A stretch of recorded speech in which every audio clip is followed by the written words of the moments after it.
Spanò, benvenuti alla TG Sicilia. Le principali notizie.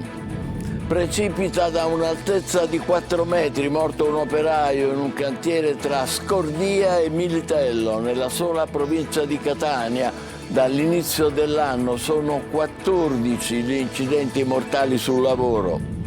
Spaccio di droga a Mazara del Vallo, 18 arresti, mobilitati 100 carabinieri anche in elicottero. La banda gestiva la vendita degli stupefacenti in un appartamento di edilizia popolare.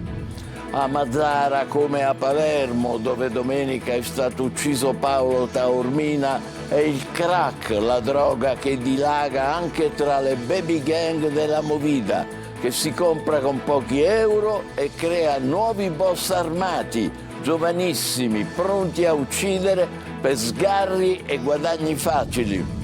A Palermo si indaga per scoprire se dietro l'omicidio allo Scruscio ci sia un regolamento di conti. Ancora giovani in piazza stamane, dopo la manifestazione sindacale di ieri.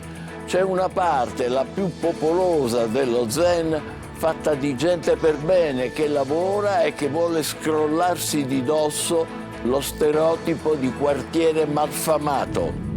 A Catania, lotta tra la vita e la morte, un migrante egiziano di soli 15 anni approdato a Pozzallo colpito dagli spari delle motovedette libiche.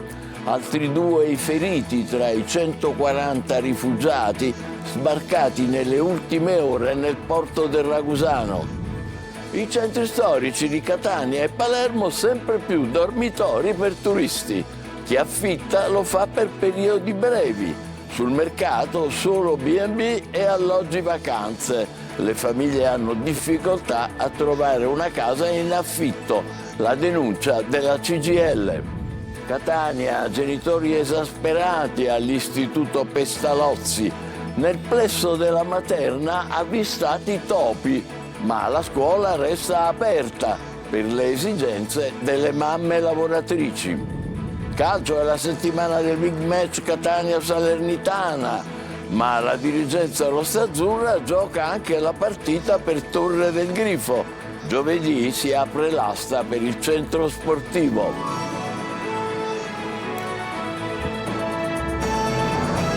Bentrovati, ascoltiamo subito Emanuela Corsi, vera la morte, l'ennesima di un operaio caduto da un'altezza di 4 metri mentre era al lavoro in un cantiere tra Scordia e Militello. Si allunga la scia delle morti bianche in Sicilia. L'ultima vittima è un operaio tunisino di 57 anni rimasto gravemente ferito ieri mentre lavorava in un cantiere tra Scordia e Militello in Val di Catania. Il decesso è avvenuto nella notte all'ospedale Cannizzaro. Secondo una prima ricostruzione, l'uomo, dipendente di una ditta di giarre, sarebbe precipitato da un'altezza di circa 4 metri da un pavimento sopraelevato che stava impiantando in un magazzino della zona di Ambelia. Soccorso dal 118, il 57enne è stato trasferito e negli soccorso all'ospedale Cannizzaro, dove è arrivato in gravissime condizioni, in coma, con fratture multiple e con un trauma cranico. Ricoverato nel reparto di rianimazione, è morto durante la notte senza avere mai ripreso conoscenza. Sono in corso le indagini dei carabinieri per ricostruire l'esatta dinamica e la causa della morte. Nella provincia di Catania dall'inizio dell'anno sono già 14 le vittime di incidenti mortali sul lavoro. Nella regione sono più di 50. Violenza sessuale su una bimba di 6 anni. A Partinico arrestato un uomo di 49 anni, a scoprirlo i parenti della piccola.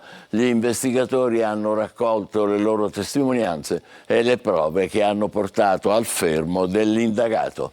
I carabinieri di Mazara del Vallo hanno azzerato un gruppo criminale che gestiva il traffico di droga della città. 18 gli arresti. Lo stupefacente arrivava con i corrieri palermitani e la piazza di spaccio era in un appartamento di edilizia popolare. Laura Spanò. Sgominata dai carabinieri di Mazara del Vallo, un'organizzazione dedita al traffico di sostanze stupefacenti, 18 le persone coinvolte, 7 finite in carcere, 11 ai domiciliari. L'indagine, iniziata sotto la direzione della Procura di Marsala, poi passata alla DDA di Palermo, ha scoperto una banda che vendeva al dettaglio eroina, cocaina, crack, hashish e marijuana. La piazza di spaccio era stata allestita in un appartamento del quartiere popolare Mazara 2. Al vertice dell'organizzazione un uomo soprannominato il principale, che dirigeva l'associazione definendo ruoli, compiti e turnazioni, delegando al fratello il compito di curare il ritiro e l'occultamento delle partite di droga consegnate dai corrieri palermitani. La casa era dotata di porte blindate e sistemi di videosorveglianza.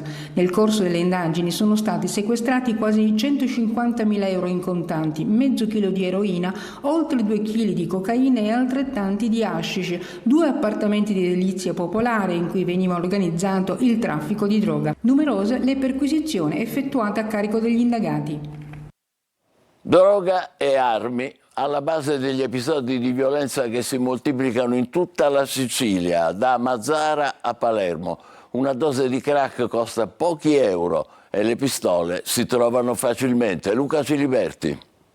Accesso facile alle armi e fiumi di crack. Così le periferie delle grandi città siciliane diventano polveriere dove proliferano sacche di microcriminalità che invadono le zone della movida, dove è facile imporre la droga e sempre più spesso la violenza. Reperire una pistola è facile, bastano poche centinaia di euro. Per i piccoli malavitosi dello Zen, di Brancaccio, di Librino, San Cristoforo, tanto per citare i quartieri popolari più conosciuti di Palermo e Catania, è uno status symbol. Sui social ostentano ricchezza e opulenza in stile Casa Monica. Oro, collane e vestiti firmati, tutto mostrato con spavalderia su TikTok, dove li vedono anche i carcerati, non si sa come, dai loro cellulari in cella. I soldi per fare la bella vita arrivano quasi sempre dalla droga. Il crack costa pochi euro ed è alla portata dei giovanissimi. Il consumo di cocaina invece dilaga ancora nei salotti bene. E poi ci sono l'hashish e la marijuana, sempre diffusissimi. Lo sanno bene anche delle procure. Durante le sparatorie di qualche settimana fa a Catania, il procuratore Curcio definiva questi giovanissimi carne da macello di chi fa davvero i soldi con il narcotraffico, confermando che bastano davvero pochi soldi per comprare un'arma. Un modello Gomorra con tanto di barbe lunghe, esportato ovunque. Basta vedere le foto degli ultimi protagonisti della cronaca, dei killer di Monreale fino all'ultimo arrestato di Palermo. Le operazioni di polizia e carabinieri per il controllo del territorio si moltiplicano. Oggi a Catania è stato scoperto un nascondiglio di armi e munizioni ricavate all'interno di un edificio abbandonato in Viale Moncada, nel quartiere Librino. Ma non basta, il vuoto delle istituzioni lo colmano ancora i clan, ed è evidente. A Palermo terminata l'autopsia sul corpo di Paolo Taormina, che ha confermato che ad ucciderlo è stato un colpo di pistola. La città non ci sta all'ennesima violenza, anche stamani giovani in strada, in piazza, ieri la manifestazione di cittadini e sindacati. Si indaga anche per scoprire se dietro l'omicidio allo Scruscio ci sia un regolamento di conti. Marco Gullà. In modo che si possa sentire forte. Un lungo applauso per Paolo. Oltre 2000 persone hanno preso parte ieri alla manifestazione indetta da sindacati e associazioni per dire basta alla violenza che ormai attanaglia Palermo e per manifestare solidarietà alla famiglia di Paolo Taormina, ucciso nella notte tra sabato e domenica da Gaetano Maranzano. Giovani, meno giovani, ma anche le famiglie delle vittime, come il padre di Andrea Miceli, ucciso a Monreale. Oggi pomeriggio i sindacati saranno ricevuti dal prefetto. Abbiamo chiesto all'istituzione di scendere con l'esercito, dato che dice che non hanno organico, come polizia, come carabinieri, non c'è organico, di scendere con l'esercito. E mi è stato risposto che sì, è quello che dicevo io, è quello che dicevamo noi, i genitori, era giusto. Però giustamente poi la gente per bene viene, si disturba perché c'è l'esercito, perché ci sono per le strade. Siamo noi condannati a morte, per sempre, noi condannati per sempre. E loro si fanno la loro storia.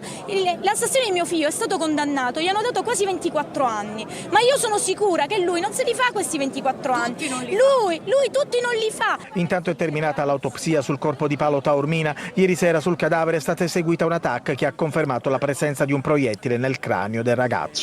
Nel pomeriggio la camera ardente al Palo Oreto. Gli investigatori intanto intanto sono a lavoro per individuare gli altri ragazzi che erano con Maranzano. Alcuni sarebbero già stati identificati e sono dello Zen. Inoltre, chi indaga vuole capire se dietro a questo omicidio c'è altro, ovvero un movente come un possibile regolamento di conti. Domani il sindaco La Galla e il presidente della regione Schifani saranno ricevuti al Viminale dal ministro Piantedosi.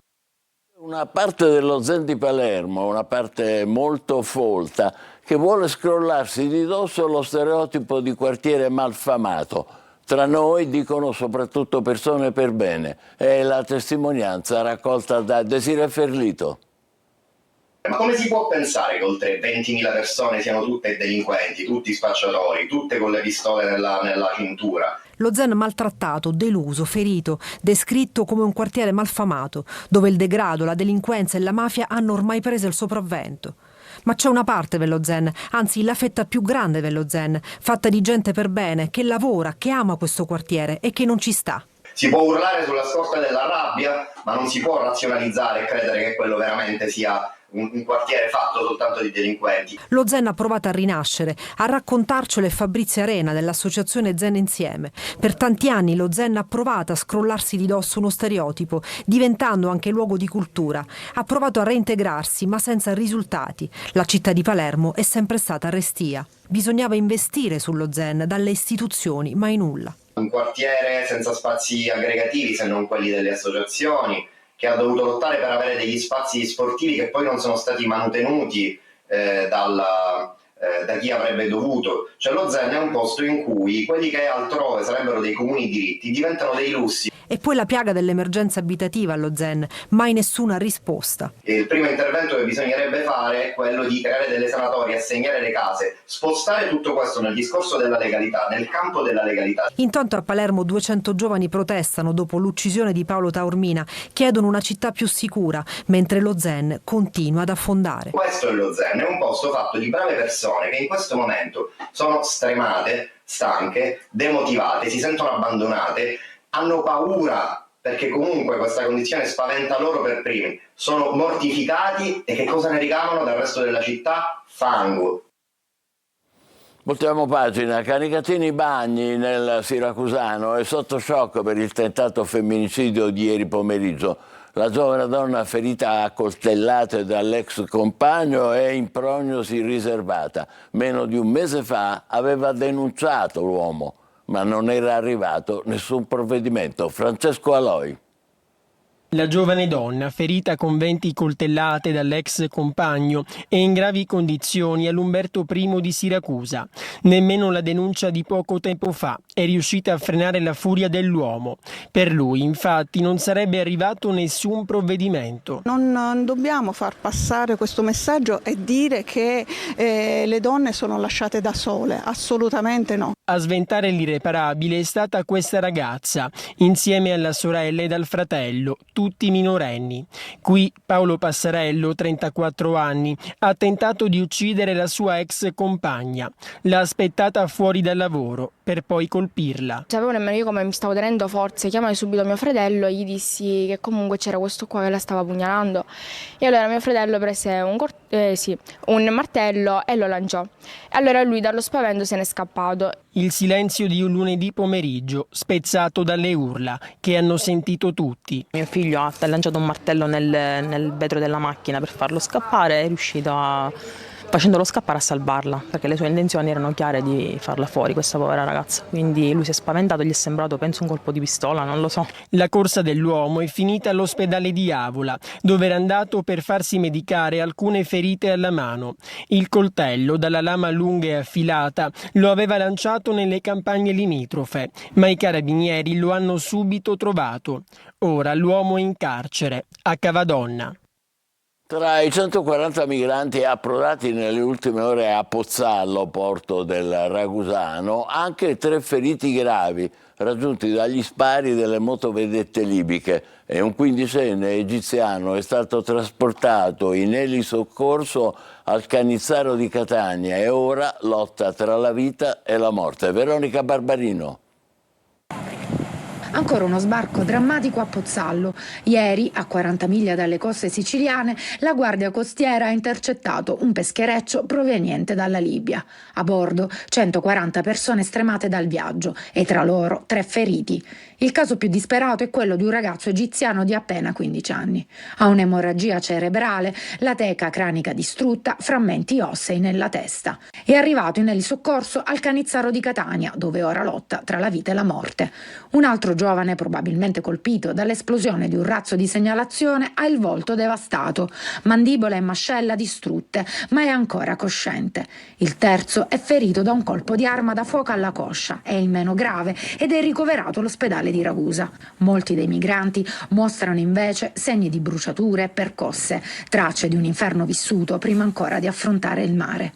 Secondo le testimonianze raccolte a bordo, il peschereccio sarebbe stato attaccato con armi da fuoco a circa 100 miglia a sud-est di Malta, in acque di competenza maltese. La ONG Mediterranean Saving Humans parla di un'aggressione armata da parte dei miliziani libici.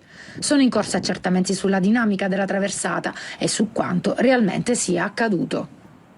Attualità politica. All'indomani del vertice di maggioranza che ha siglato una sorta di pace armata nel centrodestra siciliano, torna in discussione la nomina del dirigente generale della Sanità, Salvatore Iacolino, servizio di Maglio Viola. Alla ricerca della quadratura del cerchio. All'indomani del vertice di maggioranza convocato dal presidente della regione ieri a Palazzo d'Orleans, si lavora ai prossimi passi che rendano reale la pace siglata dai partiti della coalizione di centrodestra. A prescindere dalle dichiarazioni di intenti, infatti, i nodi che hanno portato allo scontro restano tutti in piedi. Il primo tema è quello della conferma dirigente generale della pianificazione strategica in sanità di Salvatore Iacolino, una conferma che potrebbe avere vita breve. Secondo le indiscrezioni Schifani si sarebbe impegnato con gli alleati a sostituirlo entro la fine dell'anno, probabilmente già a fine novembre, quando la Giunta deciderà un altro pacchetto di nomine. Ma quella di Iacolino sembra non essere l'unica testa posta sul vassoio della pace. Un tavolo tecnico-politico redigerà la legge di stabilità e già questo suona come un commissariamento della Giunta a favore dei partiti. Ma dopo aver fatto bilancio di previsione finanziaria 2026 bisognerà rimodulare anche la Giunta. Non un vero rimpasto, ma la sostituzione degli assessori tecnici con esponenti politici per l'ultimo giro di boa prima delle elezioni del 2027. Dovranno fare posto dunque Alessandro Dagnino e Daniela Faraoni, assessori all'economia e alla salute. Infine è guerra sull'abolizione del voto segreto. La maggioranza ha trovato l'accordo per la modifica del regolamento d'aula, ma il PD non ci sta e risponde con un ossimoro. Chiederemo il voto segreto sul provvedimento di abolizione del voto segreto, dice Michele Catanzaro, convinto così di far saltare il banco. I centri storici di Catania e Palermo stanno diventando dei dormitori per turisti. Chi affitta lo fa per periodi brevi e sul mercato si trovano soltanto B&B e alloggi vacanze. Le famiglie hanno difficoltà a trovare una casa in affitto. La denuncia è della CGIL. Adelaide Barbagallo. A Catania come a Palermo, ma in tutte le città della Sicilia, è sempre più difficile per le famiglie trovare una casa in affitto. Sono tutte offerte per periodi brevi, quindi destinate ai turisti. I centri storici si svuotano di residenti per lasciare spazio a B&B e alloggi vacanze. Drammatica la fotografia emersa dall'incontro organizzato a Sunie e CGIL Sicilia a Catania. Nelle piattaforme immobiliari a Palermo nel 2023 l'offerta di affitti lunghi è di sole 595 unità contro quasi 6.000 affitti brevi. A Catania appena 252 case disponibili per affitti lunghi contro i quasi 4.000 brevi. Le famiglie o chi cerca una casa per viverci, quindi per un periodo congruo, non trova nulla sul mercato o trova pochissimi alloggi a canoni sostenuti.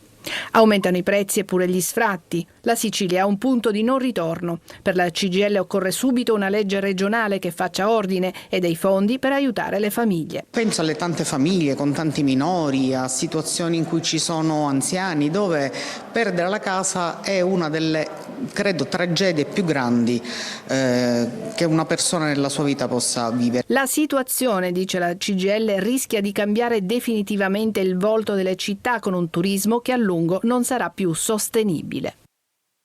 Catania, genitori esasperati all'Istituto Pestalozzi. Nel plesso della materna avvistati topi. Nonostante l'allarme, la scuola è rimasta aperta per le esigenze delle mamme lavoratrici. Simona Mazzone.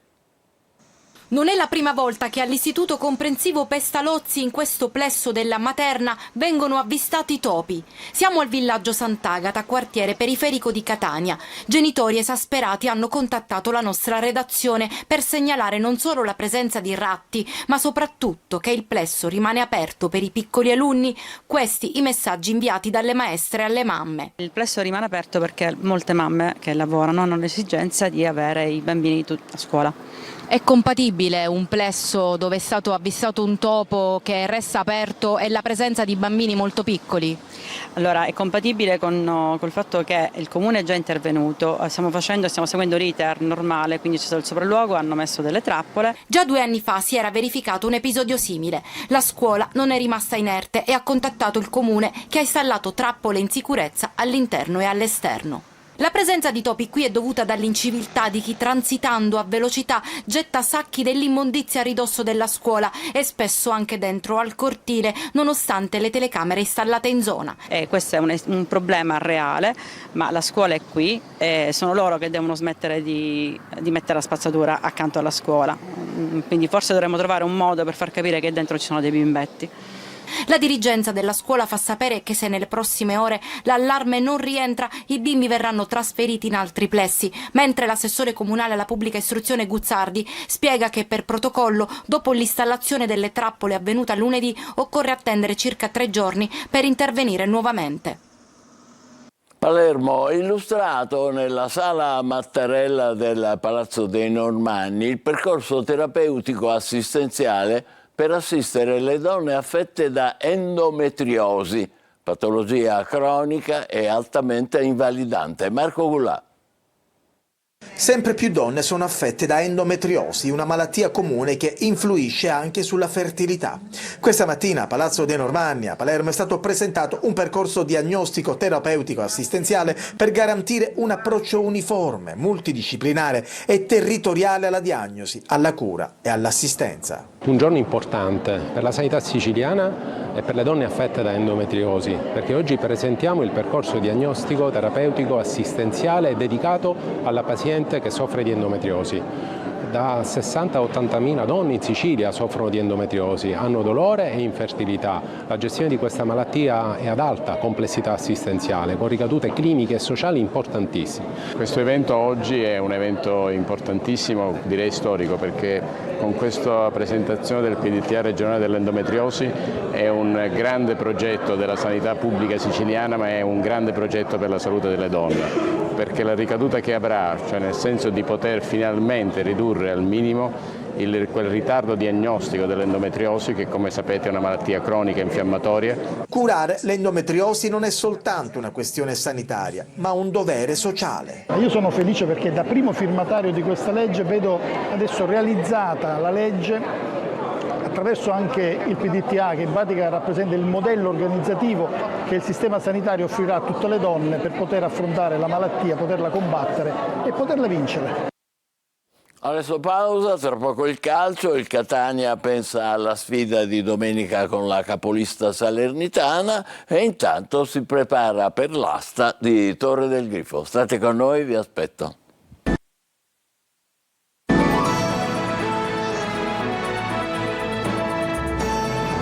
Calcio è la settimana che precede la sfida alla capolista salernitana. Il Catania però si prepara a giocare anche un'altra partita, quella di Torre del Grifo. Francesco Triolo.